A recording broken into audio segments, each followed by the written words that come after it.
I've actually been told that you were probably the best politician down in Boise.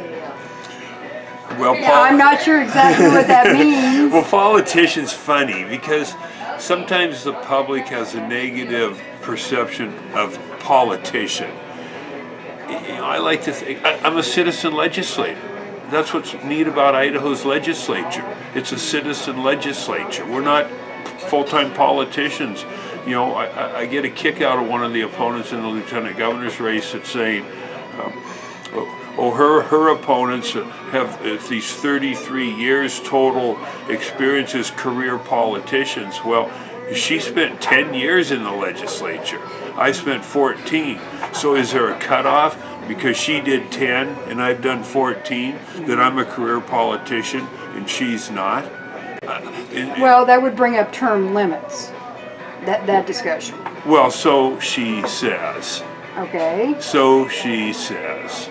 Term limits, when the citizens of Idaho did them by a citizen initiative, the legislature, before I was in the legislature, overturned those. And the citizens were really upset. And to the point of the citizens' initiative to do term limits, they started at the federal level. And they wanted to do term limits on U.S. congressmen from Idaho and U.S. senators.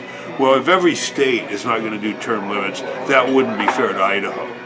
To have Idaho U.S. senators or Idaho congressmen have term limits, and in no other state possibly having term limits at the federal level. And so Idaho senators, excuse me, congressmen, would always be at the bottom. They'd never gain really, I guess, clout, seniority, or whatever it might take to move up in committee assignments in Washington, D.C. So the point of term limits then, when the citizens realized they couldn't do federal term limits because the court said, well, you just can't do them for Idaho. If Washington, Montana, Wyoming, California, Oregon, Colorado, and the other 49 states didn't have their term limits for their U.S. congressmen, then Idaho couldn't do it. So the citizens said, okay, then we're going to do term limits for Idaho legislators. And it was 4 years, not 10. And so when an opponent says, oh, I term limited myself out to listen to the citizens, well, why didn't she do it after 8 years?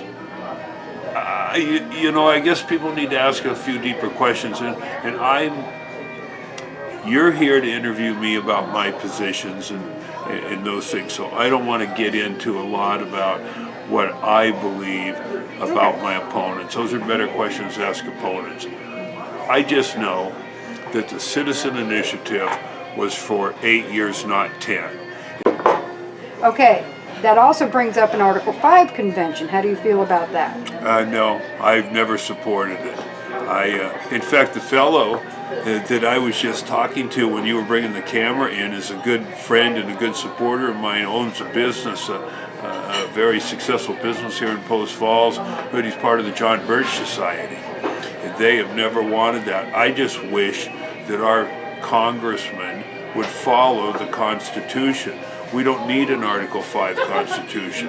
If they would just follow the existing Constitution of the United States, we wouldn't be where we're at today. That's what frustrates me, and I've always been a supporter of John, my friend that was sitting out in the other room, in his position, because he'll contact me as his local senator about not voting for it. One of my opponents in the legislature that I've served with for a number of years, it's also running for lieutenant governor, he tried to run that a resolution last year on the Senate floor. 35 of us senators in the Idaho Senate, and I think he got 9 votes. There's just no support for that in the Idaho legislature. I think it's been voted down 3 times. Yeah. It's like, just follow the United States Constitution. What do you think about the issues when you bring up the fact that you couldn't get hearings on certain bills? That does bring up the fact that the committee chairmen have got to say on whether or not they're going to hear certain bills and whether or not they're going to get stalled in a drawer, etc. Can you weigh in on that one? Yeah, because I think, you need to look at both sides of that. And the example I'll use is I spent 6 years of my 8 years in the Idaho House of Representatives as a chairman myself. I chaired the Education Committee in the House through some very tough times, through the Great Recession, through the implementation of Students Come First, or otherwise known as the Luna laws, when Tom Luna was the superintendent of public instruction. But the example I want to use is a bill I held in my desk drawer. And it was a bill that came from the Idaho Senate that passed off the Senate floor, got sent over to the House. The Speaker of the House was Lawrence Denny, he's now our Secretary of State. He assigned the bill to the Education Committee, of which I was the chairman. And what the bill said was, and it was actually a senator who no longer serves, but a senator from northern Idaho who no longer serves. The bill said that all homeschoolers would be required to go into a public school once a year and be tested.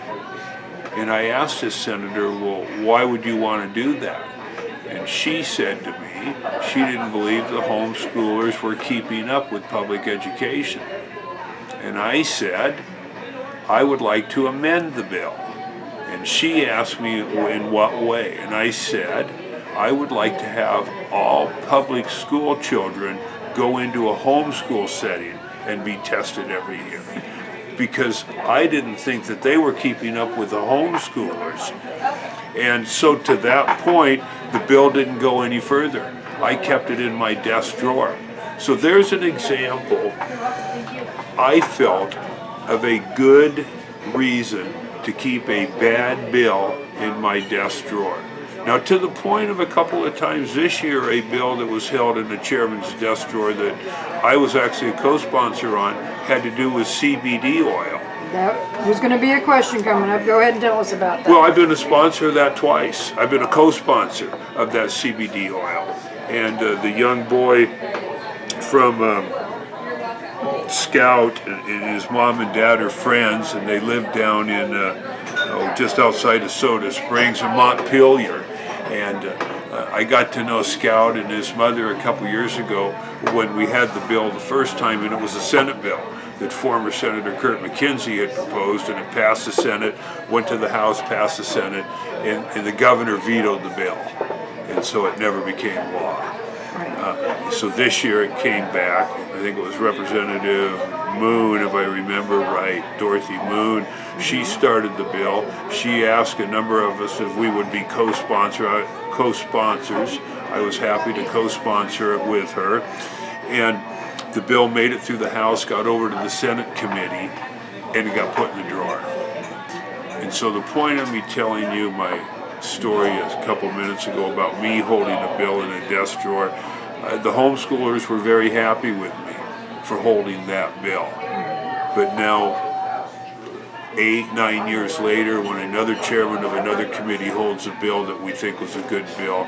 So it's kind of a double-edged sword. I guess if it's a bill you don't like, let's hold the bill. If it's a bill you like and it gets held, then maybe we shouldn't have that. Because I couldn't guarantee, had I been required to give my bill or the other senator's bill a hearing on the homeschool issue, what if it would have passed the committee? What if it would have passed the House floor? It had already passed the Senate. And then it would have started to not give the freedom to homeschoolers that they currently have in Idaho. My wife teaches violin, private violin. A lot of her students are homeschool students, and I always ask the parents when I meet them, if they're new to Idaho, why did you come to Idaho? What's the main reason? And a number of them have said, because there are 0 laws and regulations on homeschooling. Freest state in the country, and we should be proud of that. Yeah, not only are we the reddest state in the country, we are now the fastest growing state in the country. Oh, in a lot of ways. I mean, well, no, that's I actually got population. Yeah. I got that, and they're mostly coming from blue zones like California, for example. Some people say that it's people looking for a freer lifestyle, but it's other people saying that they're looking to turn the state blue. Well, How do you feel about that? No, I'm born and raised in Idaho. I'm a native of northern Idaho. I've never got very far. I grew up and born and raised in Wallace, Idaho, 50 miles east of here. And so I love this state. I don't want it to change.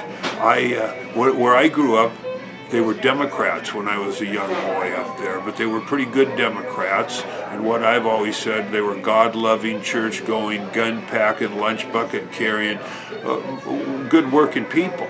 And they were miners, and the reason they were part of the Democrat Party is because the steel workers union is who represented the miners. Now, to that degree, I don't think the steel workers union was always very fair to the miners, but everyone were Democrats, but blue dog Democrats. And the kind of Democrats we see now, I believe, in the Democrat Party are not at all like those Democrats of 50 years ago, the blue dog Democrats. They're liberal, they want government to do everything, they want to give welfare and government assistance to everybody. I'm totally against that. And so for those people coming from blue zones, blue states, that want to change Idaho, no way. No way. That's why I want to run and become the next lieutenant governor, to have a say at the executive branch of government of my conservative beliefs, and we're going to keep Idaho, Idaho. Well, my question is going more to how to select the chairman of the committee. You know, that's always been done as long as I can remember, definitely as long as I've served, but as long as I can remember, the Speaker of the House and the President Pro Tem of the Senate have that ability. Now, is that the right way to do it as far as you're concerned? I mean, should the committee members be allowed to choose their own chairman? I would have to study it. I tell you, one thing I would consider supporting or thinking needs to be looked at is possibly having leadership, the whole leadership team in the House or the Senate pick chairman. Because when I say that the Speaker of the House picks chairman on the House side and the President Pro Tem picks chairman on the Senate side, there is also a majority leader for the House and for the Senate. There is an assistant majority leader, and there is a caucus chairman. So the leadership team on both sides in the majority party are 4 people. Okay, so speaking of that, do you know what rhino is? Republican in name only. Right, Republican in name only. I think we probably have some of that, because people, if they have a D behind their name, and especially in certain areas of Idaho, and in particular probably Kootenai County, Bonner, Boundary County, if they have a D behind their name, they're not going to get elected. Well, that is a issue that's been coming up quite a lot in the last few weeks. There are Democrats that are encouraging their like-minded group to register as a Republican just for the primary, to sway the primary election and affect the outcome.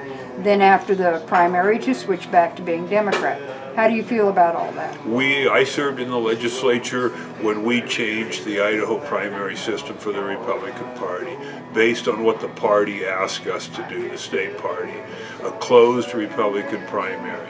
What's interesting about this year's primary, Republican and Democrat, is there are 2 Democrat opponents running for governor. There are 2 Democrat opponents running for the lieutenant governor position. I don't see a lot of Democrats switching over in the primary and voting Republican and then switching back in the general election for the possibly not at the governor and lieutenant governor position, but we've had a lot of it in some of the lower positions. But once you vote in the primary, you can't get both ballots now. No, but what they're saying is the Democrats are changing party to Republican strictly to affect the primary, so that they can pick the rhino of the group. Well, if to run. If that were to happen, they wouldn't be able to vote for their own party's nominee for governor, be it A.J. Belukoff or Paulette Jordan. Or they wouldn't have a chance to vote for the 2 candidates. It's a lady, and and I'm not going to remember her name, a lady from Boise running for lieutenant governor, and a gentleman from Sun Valley. So they wouldn't be able to vote for them, and that's why I don't think it happens a lot. And some of the statistics looked at from the last couple elections of 2016 and 2014 did not see a lot of that happening. So yes, it probably happens a little bit, but I don't think it happens enough to influence the election.